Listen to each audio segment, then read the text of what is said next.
اعوذ باللہ من الشیطان الرجیم بسم اللہ الرحمن الرحیم ونزلنا الیک الکتاب تبیانا لکل شیء وہدی ورحمۃ وبشری للمسلمین صدق اللہ العظیم۔ اللہم صلی وسلم علی سیدنا و مولانا محمد وعلی آل محمد۔ رب اشرح لی صدری ویسر لی امری واحلل عقدۃ من لسانی یفقہوا قولی، آمین۔ السلام علیکم ورحمۃ اللہ وبرکاتہ۔ دوستو، یہ آیت جو کہ میں نے تلاوت کی، جو کوٹ کی میں نے، یہ سورہ نحل کی آیت نمبر 89 ہے، اور یہ آیت کا لاسٹ والا پیرا ہے، جس میں اللہ تعالیٰ فرما رہے ہیں وَنَزَّلْنَا إِلَيْكَ الْكِتَابَ تِبْيَانًا لِكُلِّ شَيْءٍ، کہ اے پیغمبر، یہ کتاب جو میں نے تم پہ نازل کی ہے یہ بیان کرتی ہے کل شیء، ہر چیز کے بارے میں۔ تو سوچنے کی بات یہ ہے کہ جو کتاب ہر چیز کے بارے میں بیان کرتی ہے، وہ آج جس دور میں ہم رہ رہے ہیں، جس ماڈرن سویلائزیشن اور سائنس اینڈ ٹیکنالوجی کے دور میں رہ رہے ہیں، کیا یہ اس کو بیان نہیں کرتی؟ اور یہ کتاب جس شخصیت کے اوپر ریویل ہو رہی ہے، نازل ہو رہی ہے، اس انسان کا انٹلیکچوئل لیول کیا ہوگا، اور اس کو چیزوں کو سمجھنے کا کتنا اللہ نے طاقت دی ہوگی۔ رسول اللہ صلی اللہ علیہ وآلہ وسلم کی جو احادیث مبارکہ ہیں، جو انہوں نے آج کے اینڈ ٹائم کے لیے جو باتیں ہمیں بتائی ہیں، ہمیں ان پہ غور کرنا ہے، قرآن مجید کو اسٹڈی کرنا ہے، اور ساتھ ان احادیث کو رکھنا ہے۔ تو پھر میرے رب نے چاہا تو یہ آیت پوری ہو جائے گی، جس میں اللہ فرما رہا ہے کہ تبیانا لکل شیء۔ تو ہم آج کی ماڈرن سویلائزیشن اور سائنس کو ڈسکس کریں گے انشاءاللہ، اور یہ صرف ایک حدیث سے ہم اس پہ بات کریں گے، اور وہ حدیث صحیح مسلم کی ایک حدیث ہے، جس کو امام مسلم جو ہیں وہ لے کے آئے ہیں ایمان کے چیپٹر میں، صحیح مسلم میں۔ اور امام مسلم رحمۃ اللہ علیہ 261 مطلب آفٹر ہجری ان کی ڈیتھ ہوئی۔ آپ سوچیں کہ آج سے 1180 سال پہلے، اور انہوں نے اپنی کتاب صحیح مسلم کے اندر ایک حدیث کو روایت کیا ہے حضرت عبداللہ بن عمر رضی اللہ تعالی عنہ سے، اور انہوں نے فرمایا کہ یہ میرے والد صاحب حضرت عمر بن خطاب رضی اللہ تعالی عنہ نے ہمیں یہ بات بتائی۔ تو فی الحال اگر ہم راوی اور ان چیزوں کی بحث میں نہ بھی پڑیں، ہم صرف حدیث کے الفاظ پہ غور کریں اور آج کی دنیا کو دیکھیں، تو آپ کو اس حدیث کے لیے کسی اور بات کی ضرورت نہیں ہوگی، جو کہ 1180 سال پہلے ایک کتاب میں لکھی گئی۔ یہ میں نے اس لیے بات کی ہے کہ کچھ لوگ کہتے ہیں کہ حدیث تو بعد میں اکٹھی کی گئی، اور یہ اس طرح، یہ بہت محنت والا کام تھا، اور بڑا کام کیا ان پہ محدثین نے، اللہ تعالیٰ ان کے درجات بلند کرے، اور ہمیں سوچنے کے لیے تو کچھ مواد جمع کیا ہمارے پاس، ہمیں کچھ ایسا تو مل گیا نا جس پہ ہم غور کر سکیں۔ ہمارے پاس قرآن ہے، ہمارے پاس حدیث کا ایک بہت بڑا مجموعہ ہے، ہم اس سے غور کریں گے تو آج کی دنیا کو ہم سمجھ پائیں گے انشاءاللہ۔ صحیح مسلم کی یہ حدیث ہے، جس میں حضرت عمر فاروق رضی اللہ تعالی عنہ فرماتے ہیں کہ ہم مسجد کے اندر بیٹھے ہوئے تھے،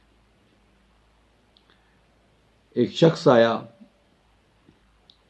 جس کے کپڑے سفید تھے اور بال کالے تھے، اور اس پہ کوئی سفر کے آثار یا مٹی اور ڈسٹ نہیں تھی، اور آیا اور جا کے رسول اللہ صلی اللہ علیہ وآلہ وسلم کے ساتھ گھٹنے سے گھٹنے ملا کر بیٹھ گیا، اور اس نے کہا یا محمد، اس نے کہا کہ اے محمد صلی اللہ علیہ وآلہ وسلم، اسلام کیا ہے؟ آپ صلی اللہ علیہ وآلہ وسلم نے فرمایا کہ اسلام یہ ہے کہ تم گواہی دو کہ اللہ کے سوا کوئی معبود نہیں ہے اور محمد صلی اللہ علیہ وآلہ وسلم اللہ کے رسول ہیں۔ نماز، روزہ، زکوٰۃ اور حج، یہ اسلام ہے۔ اس شخص نے جواب دیا من صدقتا، کہ آپ نے سچ کہا۔ حضرت عمر فاروق رضی اللہ تعالیٰ عنہ فرماتے ہیں کہ یہ بات ہمیں اور تجسس ہوا کہ یہ کون ہے جو خود ہی سوال کرتا ہے اور پھر سوالوں کی تصدیق بھی کرتا ہے جوابوں کی۔ دوسرا سوال انہوں نے کیا کہ ایمان کیا ہے؟ آپ صلی اللہ علیہ وآلہ وسلم نے فرمایا کہ اللہ پہ ایمان، اللہ کے فرشتوں پہ ایمان، اللہ کی کتابوں پہ ایمان، اللہ کے رسولوں پہ ایمان، یوم آخرت پہ ایمان اور اچھی اور بری تقدیر پہ ایمان، یہ ایمان ہے۔ اس شخص نے جواب دیا من صدقتا، آپ سچے ہیں۔ تیسرا سوال کیا کہ احسان کیا ہے؟ آپ صلی اللہ علیہ وسلم نے فرمایا کہ تم عبادت اس طرح سے کرو کہ تم اپنے پروردگار کو دیکھ رہے ہو۔ اگر یہ نہیں ہو سکتا تو پھر اس طرح سے عبادت کرو کہ تمہارا پروردگار تمہیں دیکھ رہا ہے۔ انشاءاللہ کبھی ٹائم ملا تو ہم اس عبادت کو ڈسکس کریں گے کہ عبادت ہے کیا، عبادت کے میننگز کیا ہیں۔ چوتھا سوال جو ہے انہوں نے کیا کہ قیامت کب آئے گی؟ علم الساعہ، قیامت کا علم۔ تو آپ صلی اللہ علیہ وآلہ وسلم نے فرمایا کہ جتنا سوال کرنے والا جانتا ہے، بتانے والا بھی اتنا ہی جانتا ہے، مطلب کہ نہیں پتا۔ پھر پانچواں سوال انہوں نے کیا کہ قیامت کی کوئی نشانی بتا دیں۔ تو آپ صلی اللہ علیہ وآلہ وسلم نے دو جواب دیے۔ ایک آپ نے فرمایا کہ جب لونڈی، نکرانی، غلام اپنی مالکن کو جنم دے گی، اور دوسری بات آپ نے فرمائی کہ ننگے پاؤں، ننگے بدن چلنے والے چرواہے بڑی بڑی عالیشان عمارتوں کو بنانے میں ایک دوسرے کا مقابلہ کر رہے ہوں گے۔ یہ قیامت کی نشانی ہے۔ اس کے بعد حضرت عمر فاروق رضی اللہ تعالیٰ عنہ فرماتے ہیں کہ وہ شخص اٹھا اور وہ چلا گیا۔ جب وہ گیا تو رسول اللہ صلی اللہ علیہ وسلم نے ہم سے مخاطب ہو کر کہا کہ تم جانتے ہو کہ یہ کون تھا؟ تو میں نے جواب دیا کہ اللہ اور اس کا رسول بہتر جانتے ہیں۔ تو رسول اللہ صلی اللہ علیہ وآلہ وسلم نے فرمایا کہ یہ جبرائیل علیہ السلام تھے، تمہیں تمہارا دین سکھانے آئے تھے۔ سبحان اللہ، کہ تمہیں تمہارا دین سکھانے آئے تھے۔ دوستو آپ صرف ان 5 سوالوں پہ غور کریں، اور 5 میں سے 2 سوال جو ہیں یہ اینڈ ٹائم کے متعلق ہیں، قیامت کے متعلق ہیں۔ 40% دین جو ہے وہ اینڈ ٹائم پہ بیس کرتا ہے، اور 60% آپ کا ایمان، اسلام اور آپ کی جو عبادات ہیں، یہ روزمرہ کی جو زندگی ہے، جو لوگوں کے ساتھ معاملات ہیں، یہ سارے 60% ہیں۔ آج جو ہم بات کرنے جا رہے ہیں، ہم آخری جو کوسچن کیا گیا جس پہ رسول اللہ صلی اللہ علیہ وسلم نے قیامت کی نشانیاں بتائی ہیں، ہم آج ان 2 نشانیوں کو ڈسکس کر رہے ہیں۔ لونڈی اپنی مالکن کو جنے گی، یہ کوئی ان الفاظ پہ غور کریں کہ اللہ کے نبی نے تشبیہ نہیں دی، سیدھا سیدھا دین سکھا رہے ہیں، کیونکہ جبرائیل علیہ السلام آئے اس لیے تھے۔ رسول اللہ صلی اللہ علیہ وسلم نے یہ بات بھی دوسری روایات میں ملتی ہے کہ وہ سوال جبرائیل علیہ السلام نے کیے ہیں جو تم نہیں کرتے، یہ تمہیں تمہارا دین سکھانے آئے تھے۔ تو انشاءاللہ ہمارے پاس جب ٹائم ہوگا کبھی تو ہم یہ پہلے 3 کوسچنز پہ بھی بات کریں گے جو کہ بڑے امپورٹنٹ ہیں، اسلام، ایمان اینڈ احسان، اور چوتھا قیامت کی نشانی، اور قیامت کب آئے گی، اور 5واں قیامت کی نشانیاں جو انہوں نے بتائی ہیں۔ لونڈی اپنی مالکن کو جنے گی، جسے سائنس، ہم نے کوئی اس میں متشابہات کی طرف نہیں جانا، ہمیں کوئی اس کے اندر، کیونکہ اوپر جتنی باتیں ہوئی ہیں وہ بالکل سیدھی سیدھی ہوئی ہیں، کہیں کوئی سمبولک بات نہیں کی گئی. بہت سارے علماء کرام نے اس حدیث کی تعویلیں کی ہیں، اور کسی نے کہا ہے کہ سلیوری ختم ہو جائے گی، کسی نے کہا فیمنزم ریولوشن ہے، اور طرح کی بھی تعویلات ہیں. لیکن اگر ہم بالکل پچھلی چاروں کوسچن پہ غور کریں اور ان کے جوابات پہ غور کریں تو سیدھے سیدھے الفاظ میں سیدھا سیدھا جواب دیا جا رہا ہے کہ لونڈی اپنی مالکن کو جنے گی، اور یہ سائنس ہے، اور وہ کیسے سائنس ہے اس پہ ہم آج بات کرتے ہیں. دنیا کے اندر ایک پروسیجر چل رہا ہے آج کل جس کو سروگیشن کہتے ہیں، سروگیسی کہتے ہیں. سروگیشن کا جو سسٹم ہے یہ کیا ہے؟ اس کی دو قسمیں ہیں، ایک ٹریڈیشنل ہے اور ایک جسٹیشنل ہے. اس میں ہوتا یہ ہے، ٹریڈیشنل کے اندر یہ ہوتا ہے کہ جس مرد اور عورت کا بچہ پیدا نہیں ہو رہا، وہ کیا کرتے ہیں کہ وہ ایک عورت کو ہائر کرتے ہیں، اور اس کے ایگ کے ساتھ مرد کا جو سپرم ہے اس کو فرٹیلائز کیا جاتا ہے، اور وہ جو بچہ اس عورت کے پیٹ میں پلتا ہے، اور پھر اس کو جب وہ برتھ کرتی ہے تو یہ اس مرد کا ہوتا ہے جس کا وہ سپرم ہوتا ہے، اور اس کو پے کیا جاتا ہے. اس کو کہتے ہیں ٹریڈیشنل. لائک کہ جو ایگ ہے وہ بھی اسی ماں کا ہے، اسی عورت کا ہے جس کو آپ نے سلیو بنایا ہے، جس کو آپ نے پیسے دیے ہیں. دوسرا ہے جسٹیشنل، جو کہ آج دنیا میں عام ہو چکا ہے. انڈیا، یو کے، U S A, Canada, Ukraine, Russia اور بہت سارے ممالک ہیں جہاں پہ یہ کام ہو رہا ہے، اور بہت مہنگا ہے. لائک یو ایس اے میں یہ $30,000 سے شروع ہوتا ہے اور $60,000 تک جاتا ہے. لائک 5 ملین پاکستانی روپیز بنتے ہیں. اس کے لیے لیگل ایجنسیز بن چکی ہیں پوری دنیا کے اندر، جو سروگیٹ مدرز پرووائڈ کرتی ہیں، جو یہ پورا پروسیجر کو لیگلائز کرتے ہیں، جو پورا کانٹریکٹ بناتے ہیں. تو ڈیفینیٹلی یہ پہلے دن سے نہیں ہو جاتا، اس کے لیے ایک بہت لمبی ایک جرنی ہے اس سائنس کا. پہلے سرنج بنی، اس کے بعد بلڈ ٹرانسفیوژن کیسے ہوتا ہے، اس کے بعد آئی وی ایف ایک test tube, baby test tube کا ایک کنسیپٹ آیا جو کہ 1974 میں یو ایس اے میں پہلا بچہ پیدا ہوا، جس کے اندر انہوں نے کیا کیا کہ جن میل سپرم کو اس کی وائف کے ہی ایگ کے ساتھ انہوں نے ملایا، اور اس کو اس ٹیسٹ ٹیوب بیبی جس کو ہم کہتے ہیں اس کا انہوں نے ایکسپیریمنٹ کیا، اور وہ کامیاب ہوا.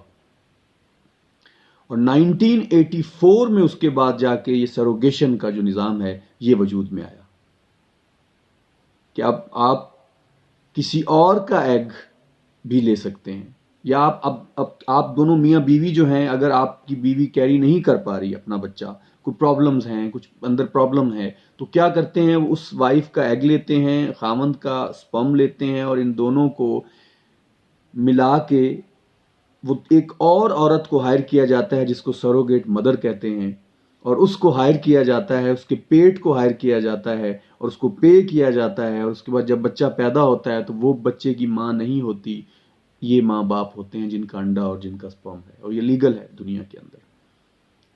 اب غور کریں یہ الفاظ پہ، بالکل سیدھی سیدھی حدیث اس سسٹم کے اوپر، اس پروسیجر کے اوپر پوری اترتی ہے، اور دس از سائنس کہ لونڈی اپنی مالکن کو جنے گی. آپ نے یہ ماڈرن سلیوری ہے ایکچولی. آپ جیوز جو ان کے ربائز ہیں، جو ریلیجیس پریکٹس کرتے ہیں، ان کی بھی یہی تھیوری ہے کہ یہ ماڈرن سلیوری ہے، یہ جو سروگیشن کا سسٹم ہے، اور یہ سائنس ہے. کس لیول پہ سائنس چلی گئی ہے کہ ایک بچے کو وہ کسی اور کے پیٹ میں بھی بڑا کر سکتے ہیں. ماشاءاللہ، یہ قیامت کی نشانی ہے. ابھی ہم حرام یا حلال کی بات نہیں کر رہے، ہم صرف بات کر رہے ہیں کہ یہ قیامت کی نشانی ہے. یہ پورا ایک جرنی ہے اس سروگیشن کا، جو میں نے آپ سے ڈسکرائب کیا، آپ سے بیان کیا، اور بہت ریسرچز ہیں، آپ گوگل پہ خود بھی دیکھ سکتے ہیں. اور دوسری بات جو میرے نبی حضرت محمد صلی اللہ علیہ وآلہ وسلم، قربان جاؤں، ٹرسٹ می، کہ مطلب واقعی یہ دلیل ہے کہ وہ اللہ کے سچے پیغمبر تھے. ماشاءاللہ. دوسری بات آپ سوچیں کہ وہ فرما رہے ہیں کہ ننگے بدن اور ننگے پاؤں چلنے والے چرواہے دنیا میں عالی شان عمارتیں بنانے میں مقابلہ کر رہے ہوں گے. اور یہ کیا ہے؟ قیامت کی نشانی، اور ہونی بھی چاہیے. یہ بڑی بڑی بلڈنگیں دیکھیں، جب یہ اللہ کے نبی نے یہ بات کی جس ٹائم میں، اس وقت بھی آپ کو پتہ ہی ہوگا کہ کانسٹینٹی نوپل کے اندر ہاگیا صوفیہ موجود تھا. ایک بڑی بلڈنگ تھی، ایک چرچ تھا، اور دوسرا پیرامڈ جو ایجپشن پیرامڈ ہیں وہ بھی اس وقت موجود تھے. لیکن پھر بھی آپ نے عرب کے لوگوں کو انڈیکیٹ کیا یہاں پہ کہ ننگے پاؤں ننگے بدن چلنے والے چرواہے، لائک اس ٹائم میں جب پرشین امپائر اور رومن امپائر ایک عروج پہ تھے، اور اس وقت ان عرب کے لوگوں کو کوئی جانتا بھی نہیں تھا، لائک یہ کہیں چھپے ہوئے لوگ تھے. اور اللہ کے نبی ان لوگوں کے بارے میں کہہ رہے ہیں کہ یہ قیامت کی نشانی ہوگا کہ دنیا کے اندر یہ بڑی بڑی عمارتیں بنانے میں ایک دوسرے کے ساتھ مقابلہ کر رہے ہوں گے. تو آج آپ دیکھیں کس طرح سے اس بڑی بڑی بلڈنگوں کے سسٹم نے جنم لیا، اور کس طرح آج دنیا کے اندر بڑی بڑی عمارتیں بنی. اور 2010 میں دبئی کے اندر برج خلیفہ بنایا گیا اور دعویٰ کیا گیا کہ یہ دنیا کی سب سے بڑی بلڈنگ ہے. اب ڈیفینیٹلی حدیث تو تب فلفل ہوگی جب عرب کے ساتھ عرب کا کوئی اور ملک یا عرب کا کوئی اور بندہ یہ کلیم کرے کہ میری بلڈنگ میرے اس سے زیادہ بڑی ہے. اور وہ ابھی ہونے جا رہا ہے. جدہ ٹاور بن رہا ہے جدہ کے اندر، اور وہ کلیم کر رہے ہیں کہ جدہ ٹاور دنیا کا سب سے بڑا ٹاور ہوگا، تو وہ بھی عرب کا ایک ملک ہے. تو یہ حدیث بالکل اپنے الفاظ میں سوچیں، کوئی اس میں کوئی آپ تشبیہ نہ دیں، کوئی اس کی انٹرپریٹیشن نہ کریں، آپ اس کو سیدھا سیدھا سوچیں، کیونکہ اللہ تعالیٰ کے نبی فرما رہے ہیں کہ تمہیں تمہارا دین سکھانے آئے تھے. لائک سادہ اور آسان الفاظ میں حضرت جبرائیل علیہ السلام آئے تھے اور ان کے سوالات کے میں نے جواب دیے. تمہیں تمہارا دین سکھانے آئے تھے. سو اس حدیث کو اگر ہم غور کریں تو ہمیں یہی سمجھ آتی ہے کہ ہم قیامت کے ٹائم میں داخل ہو چکے ہیں. دیکھیں اور بھی بہت ساری روایات ہیں، بہت ساری نشانیاں ہیں، بہت ساری نشانیوں سے مراد یہ ہے کہ جب تک یہ کام نہیں ہوگا تب تک اینڈ آف ورلڈ نہیں ہوگا. اس ٹائم کا تو کسی کو نہیں پتا، اور ان نشانیوں کا بھی کسی کو نہیں پتا کہ کون سے مہینے میں ہوگا، کون سا سال ہوگا یا کیا ہوگا. وہ اللہ نوز بیٹر. لیکن اس حدیث سے آپ صرف غور کریں کہ یہ تو اپنے سامنے نظر آ رہا ہے کہ یہ ہو چکا ہے. عیسیٰ علیہ السلام تو جب آئیں گے تو پھر دیکھا جائے گا نا، لیکن یہ تو اپنے ایک ایک الفاظ کے مطابق پوری ہو گئی. میں گوگل پہ ایسے ہی دیکھ رہا تھا 2000 فیوچر کی جو ٹالسٹ بلڈنگ ہے، تو اس میں بھی بڑا حیران کن مجھے وہ چیزیں ملی کہ کویت جو ہے یہ ایک ٹاور بنائے گا مبارک ٹاور کے نام سے، جو دنیا کا سب سے بڑی بلڈنگ ہوگی، اور نمبر 2 پہ پھر آ جائے گا جدہ ٹاور. اور ایک اور بات کہ سعودی عربیہ جو ہے، محمد بن سلمان فاؤنڈر ہیں، ایک سٹی بنا رہے ہیں نیوم کے نام سے، دا فیوچر، جس کو ماڈرن سٹی کہا جائے گا پوری دنیا کا. یہ وہی لوگ ہیں ننگے بدن ننگے پاؤں چلنے والے چرواہے، آج بڑی بڑی عمارتیں بنانے میں مقابلہ کر رہے ہیں. اور ماڈرن کتنے ہو گئے کہ ایک اتنا ماڈرن سٹی بنا رہے ہیں کہ جس کے اندر لائک فلائنگ کیبز ہوں گی، جس کے اندر روبوٹ میڈز ہوں گی، جس کے اندر ڈرون ڈلیوریز ہوں گی، اور وہ بہت ماڈرن اور رچ لوگوں کا شہر ہوگا نیوم. آپ اس کو گوگل کریں، پڑھیں آپ، جو اسرائیل، سیریا اور جورڈن کے بارڈر پہ ہے. اور یہ اس کو محمد بن سلمان اس کے فاؤنڈر ہیں. اور اس سٹی کی پروموشن کے لیے، اس سٹی کی مارکیٹنگ کے لیے انہوں نے دنیا کی سب سے بڑی پی آر کمپنی ہائر کی ہے، روڈر فن. 1.76 یا 75 ملین ڈالر میں اس شہر کو پروموٹ کیا جائے. یہ ہے سر ماڈرن سویلائزیشن، کہ ننگے پاؤں ننگے بدن چلنے والے چرواہے بڑی بڑی عمارتوں میں مقابلہ کر رہے ہوں گے. سر دیکھیں کس طرح سے اپنے اپنے ٹائم میں ایک وقت آیا کہ چرچز بڑے بڑے بنے، مقابلہ ہوا. اس کے بعد ایفل ٹاور آیا، اس نے کوئی 2 دہائیاں 3 دہائیوں تک دنیا پہ اپنا جھنڈا گاڑا کہ ہم سب سے بڑی بلڈنگ ہے. اس کے بعد USA میں بہت بڑی بلڈنگز بنی کئی دہائیوں تک. پھر 1969 میں باقاعدہ طور پہ ایک کونسل بنائی گئی جس کا نام رکھا گیا council on tall buildings and urban habitat. دیکھیں حدیث کب ہو رہی ہے؟ 1180 سال پہلے ماشاءاللہ. اور 1969 میں ایک تنظیم بنائی جا رہی ہے بڑی بڑی عمارتوں پہ کہ جو یہ ڈیسائیڈ کرے گی کرائٹیریا کیا ہوگا عمارتوں کا، اور یہ اس کو کس کرائٹیریا کے مطابق ہم یہ بات کریں گے کہ کون سی بلڈنگ سب سے بڑی ہے. میرے نبی کی بات کتنی سچی ہوئی. سو دوستو، آج کا یہ مقصد یہی تھا کہ ہم اینڈ ٹائم میں رہ رہے ہیں، اور آپ سوچیں کہ 5 کویسچنز کیے گئے اس حدیث کے اندر، اور 3 جو ہیں وہ دین کے متعلق تھے اور 2 جو ہیں وہ قیامت کے متعلق تھے. سو یہ اینڈ ٹائم جو ہے نا، یہ بڑا امپورٹنٹ ہے جس میں ہم رہ رہے ہیں. رسول اللہ صلی اللہ علیہ وسلم نے فرمایا کہ فتنوں سے، فتن کا مطلب ہے ٹیسٹ، آزمائش، ٹرائل، وہی لوگ بچ پائیں گے جن کو ان کا علم ہوگا، جن کو پتہ ہوگا. سو یہ اسلامک اسکیتھالوجی، علم و آخر الزمان، یہ ایک بہت بڑا علم ہے، اور اس پہ ہمیں کام کرنا چاہیے، اور اللہ تعالیٰ سے ہمیں ہدایت اور صحیح راہ کی درخواست کرنی چاہیے. انشاءاللہ اس کو ہم آگے اس کو لنک کریں گے کہ یہ ماڈرن سویلائزیشن کا اور قیامت کی نشانیوں سے کس طرح سے تعلق ہے، اس سائنس کا قیامت کی اور نشانیوں سے کس طرح سے تعلق ہے. جیسے ایک اور حدیث میں رسول اللہ صلی اللہ علیہ وسلم نے کچھ 10 چیزوں کو بیان کیا ہے ایک ترتیب کے ساتھ، اور مختلف روایات کے اندر ترتیب تھوڑی بدلی ہوئی بھی ہے، لیکن ہمیں وہ 10 چیزیں سمجھ میں آ جاتی ہیں.